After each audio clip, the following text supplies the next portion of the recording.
여러분 안녕하십니까? 팡팡 터지는 바이블 마태복음 18번째 시간입니다. 오늘은 팔복 8번째 마지막을 함께 공부하도록 하겠습니다. 본문은 마태복음 5장 10절부터 12절까지이고요. 그리고 이제 특별히 10절에 대해서 깊이 좀 생각하시면 좋겠어요. 의를 위하여 박해를 받은 자는 복이 있나니 천국이 그들 것이다. 여러분 이제 그 그리스도인과 고통에 대해서 잘 이해를 해야 본문을 쉽게 이해하는데요. 오늘날은 이제 뭐 안 그런 분들이 많지만 여전히 기복신앙에 빠져 있는 분들이 좀 있어요. 예수 믿으면 하나님 믿으면 복 받는다 뭐 이런 생각을 하는 거죠. 복이라고 하는 것의 개념이 하나님과 손잡고 같이 평생을 사는 것 이렇게 생각하면 상관이 없는데 세상이 주는 복, 물질적인 복, 명예의 복, 권력의 복 이런 거하고 연결해서 생각을 자꾸 하니까 문제가 되죠. 뭐 하나님 우리에게 그런 복도 주시지만 이것만을 목표로 하면은 저는 그것이 샤머니즘에 의해 영향을 받은 귀복신앙이라고 생각하고요. 이거는 올바른 신앙을 무너뜨립니다. 그래서 이쪽으로는 가지 말아야 되는 거예요. 오늘날 우리 그 예수 그리스도를 믿는 사람들이 그 예수님 믿는다고 할 때 느끼는 느낌하고 2000년 전에 초대교회 교인들이 예수님을 믿는다고 할 때 받는 느낌하고는 굉장히 다른 거죠. 오늘날 우리는 좋은 일, 복 받는 일 막 이런 쪽으로 많이들 생각을 하는데 그 당시 사람들은 예수를 믿는다 그러면 야 나는 굉장히 어려움을 당하겠구나. 막 두렵고 공포스러운 게 먼저인 거죠. 이제는 내가 예수를 믿는 건 너무 감사한 일이고 좋은 일이고 구원받아서 좋은데 내 개인의 삶은 아주 어렵겠구나. 이렇게 생각했다는 거예요. 그러니까 이거 잘 생각해야 되는 거죠. 그래서 예수 믿는 일은 기본적으로는 고통과도 관계가 굉장히 깊습니다. 이것을 오늘날 그리스도인들이 잘 이해해야 될 것 같아요. 세상에서 잘 되는 거, 예수 믿으면 잘 된다. 그러면 그거는 기독교가 원래는 말하는 것이 아니에요. 그래서 우리가 이것을 좀 잘 이해될 필요가 있는 거죠.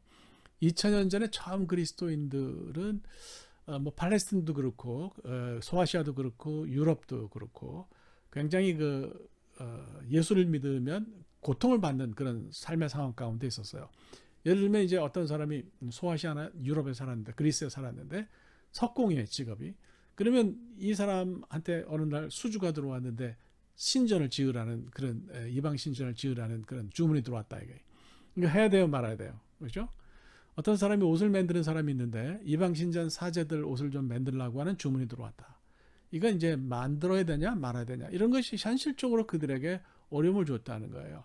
그래서 예수 그리스도를 향한 충성, 로열티와 나의 현실의 삶, 리빙 가운데 이것을 선택하라고 하면 이거는 쉬운 선택은 아닙니다. 그런데 마태가 얘기하는 것은 진정한 그리스도인은 로열티와 현실의 리빙 가운데서 예수 그리스도를 향한 로열티를 선택해야 된다. 이렇게 얘기한 거죠. 그렇기 때문에 고통스럽다는 얘기예요. 고통이 따르지 않고 편한 쪽으로 가면 현실의 삶을 선택하면 되겠죠. 그죠? 말씀드린 것처럼 고대 그리스나 소아시아에서는 모든 생활이 신전 중심이에요. 그래서 마태복음을 읽음직한 그런 그 팔레스타인의 유대인들 외에 그리스나 소아시아의 어떤 그 디아스포라에 살던 유대인들의 삶은 뭐 이거를 진지하게 받아들일 수 있는 거죠. 그죠? 유대인들도 그렇고요. 기독교인들도 그런 거예요. 복음을 받아들이는 것도 비슷했습니다. 사실 뭐 그 소아시아나 유럽의 당시 이방인들은 기독교도나 유대인이나 비슷하게 취급했어요. 그래서 유대인들이 기독교도들을 박해하는 걸 이상하게 보는 그런 시각도 있었습니다. 특히 로마 사람들은 그게 아주 관리들은 그게 아주 심했어요. 어쨌거나 이렇든지 저렇든지 유대교를 한쪽에 떼어놓고 생각을 해도 기독교 신앙을 가지는 것은 박해받는 것을 각오했다고 하는 그런 얘기입니다. 그죠? 그러니까 뭐 이거는 소아시아나 뭐 유럽뿐만 아니라 팔레스틴도 비슷한 거예요. 그러니까 로마 사람들도 박해를 하지만 사실 유대인의 박해도 견뎌야 했거든요. 사도행전 6장부터 8장까지를 보면은 예루살렘 교회 박해가 일어나잖아요. 사울이 주동인데요. 그러니까 사울이 주동이라는 얘기는 유대인들이 주동인 거죠. 로마인은 뒤에서 다 이렇게 팔짱 끼고 불감청 이원정 고소원이다. 내가 뭐 그걸 내가 하려고 하지는 않았지만 이런 일이 생긴 거를 내가 말릴 생각은 없다. 뭐 이런 거죠. 팔짱 끼고 뒤에서 웃으면서 보고 있었어요. 그러니까 결국은 로마 사람들의 박해나 유대인들의 박해를 팔레스틴에서는 견뎌내야 했다. 이제 이런 일이에요. 그래서 고통과 예수 믿는 일은 관계가 있었다고 보는 거죠. 오늘날은 이거는 비슷한데요. 어떤 가정에 예수를 믿지 않는 불신 가정에 한 사람이 예수를 믿었다. 그러면 어떻게 되겠습니까? 글쎄 뭐 그것 때문에 요즘 뭐 쫓아내거나 하는 일은 없죠. 그래도 가정이 평안하지 않은 건 사실이에요. 가정이 완전히 복음화가 되거나 그 사람이 신앙을 포기하거나 하면 괜찮지만 그 전까지는 어려워요. 근데 신앙 포기하는 일은 사실 잘 생기지는 않죠. 그러니까 주로 이제 시간이 좀 걸리고 어려움이 있지만 가정 전체가 복음화되는 것을 볼 수가 있는데 2000년 전에는 어떤 사람이 한 가정에서 혼자 예수를 믿게 되면 그 가족 구성원으로부터 배제를 당하거나 쫓겨났어요. 너는 오늘부터 우리 가정이 아니다. 나가라. 이렇게 된 거죠. 근데 사실 우리 사정이 아니라 무슬림 국가나 힌두교 국가나 불교 국가에서는 이런 일들이 벌어집니다. 실제로 그래요. 태국에서 선교사들 하시는 분들 얘기를 들어보면 태국이란 나라가 잘못됐다는 건 절대 아니에요. 근데 이제 종교 문제인 거죠. 종교 때문에 그런 일이 있어요. 아침에 그 초등학교 가서 조회를 하면 불상 앞에 다 절하고 이런 문화가 있거든요. 그러니까 거기서 예수 믿는다는 것은 가정이나 사회에서 배제된다는 것을 뜻한다. 무슬림이나 힌두교국에서는 더하다 이렇게 이제 우리가 볼 수가 있는 거죠. 예수님도 세상에 평화가 아니라 검을 주러 오셨다 그랬잖아요. 생각해 보면 그렇게 했어요. 신앙은 생명과 맞먹는 일이고 온 생애와 맞먹는 일이잖아요. 이게 달라진다고 하면 기독교 반대편에 있는 사람들도 자기 모든 걸 걸지 않겠어요? 그러니까 쉽게 얘기하면 이런 얘기예요. 이런 정도의 반발과 반대를 겪어내야 고대인들은 그리스도인으로 살 수 있었다고 하는 거죠. 참 이게 의를 위해서 핍박받는다는 것이 박해를 받는다는 것이 무슨 얘기인지 이해가 갑니다. 이런 얘기에서 빼놓을 수 없는 것이 이제 기독교인의 순교인데요. 기독교인들은 때로는 사자밥이 되거나 불에 타서 죽기도 했어요. 오로지 신앙 때문에 그랬다는 거죠. 단순히 내 먹고 사는 문제 또 내 신앙 둘 선택하기 이런 게 아니라 생명이 왔다 갔다 하는 그런 일이었어요. 네로는 알려지기를 그리스도인의 몸에 그 역청을 바르고 피치를 바르고 거기 불을 붙여서 그걸로 원형 경기장 조명을 대신했다 그래요. 이쯤 되면 참 그렇습니다. 또 네로가 이제 짐승을 잡으면 짐승 가죽을 벗겨가지고 그걸 그리스도인의 몸에 씌우고 사냥개를 풀어놨다 그래요. 그러면 이제 사냥개들이 그게 사람이 아니라 짐승인 줄 알고 그 사람을 찢어 죽였다고 그렇게 이야기합니다. 더 심하면 눈이 뽑히기도 하고 사지가 잘리기도 하고 손발을 불러 지지고 거기 이제 더 고통을 심하게 하기 위해서 얼음을 쏟아붓고 이렇게 했다고도 그럽니다. 제가 터키에 수년 전에 간 일이 있었는데 거기에 이제 서머나에 가면 폴리캅 기념교회가 있어요. 폴리캅은 이제 거기 서머나의 감독이었는데요. 지금도 주일이면 이제 사람들이 모여서 미사를 드리는 살아있는 그런 예배당이었는데 이 폴리캅은 이제 그 화형을 당했어요. 그래서 이제 그 화형장 앞에서 로마 군사가 너 예수 저주하면 살려주겠다 그러니까 그분이 하는 말이 야 예수님이 나를 86년 동안 배신하지 않았는데 내가 어떻게 그분을 배신하겠냐.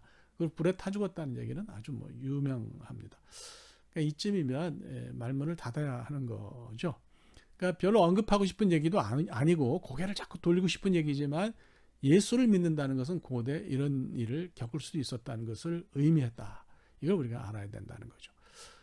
이런 그 고통이 왜 있었을까? 이런 그 예수를 믿는 것이 뭐길래 이런 고통을 가져왔을까? 이걸 이해하려면 로마의 정치 시스템을 이해해야 됩니다.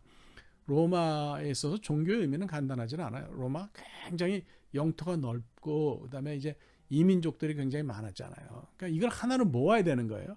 그래서 이걸 하나로 모으기 위해서 그들이 정치적으로 사용하는 것이 종교였어요. 로마의 종교. 그러니까 그리스 시절부터 전해져 내려오는 그 신들을 섬기는 것도 섬겼지만은 사실은 여러 황제들이 신의 자리에 올라섰던 것은 그런 이유 때문입니다. 그래서 클라디우스 황제 이후로 이런 그 황제 숭배가 처음부터 그랬던 건 아니죠. 근데 해보니까 이게 필요하니까 자꾸 그렇게 갔다는 거예요. 그래서 클라디우스 황제 이래로 이것이 보편적이 됐어요. 저는 오늘 미국을 보면서 그런 부분을 좀 이해를 합니다. 오늘 미국을 지탱하는 건 이제 법이거든요. 제가 볼 때 이게 이제 이민족들이 다 모여서 이게 넓은 땅에 사는데 이 법이 무너지면 미국이 무너진다고 저는 봐요. 그래서 법을 넘어서려는 시도에는 미국이 단호하게 나라가 대처하는 것을 볼 수가 있어요. 그러니까 미국에서 법을 어기는 거하고 로마에서 그들의 종교를 믿지 않는 거하고는 비슷하다 이렇게 보시면 이해가 좀 되실지 모르겠어요. 그럼 오늘날 우리는 이걸 어떻게 이해해야 되느냐? 한 가지만 말씀드립니다. 고대에는 박해가 밖에서 왔지만 오늘날은 밖에서 오지 않고 내부에서 온다 이렇게 생각하시면 어떨까요? 물론 이제 중국 공산당이 그 십자가를 불사르고 교회를 박해하고요. 터키 같은 무슬림 국가에서 여전히 선교사가 순교합니다. 이런 일은 다 있어요. 근데 이제 다 경험하는 건 아니잖아요. 그러니까 오늘날 우리처럼 그냥 그 종교 때문에 고통당하지 않는 나라에서 사는 우리들이 유념해야 할 박해는 내 자신이 스스로 만드는 게 많아요.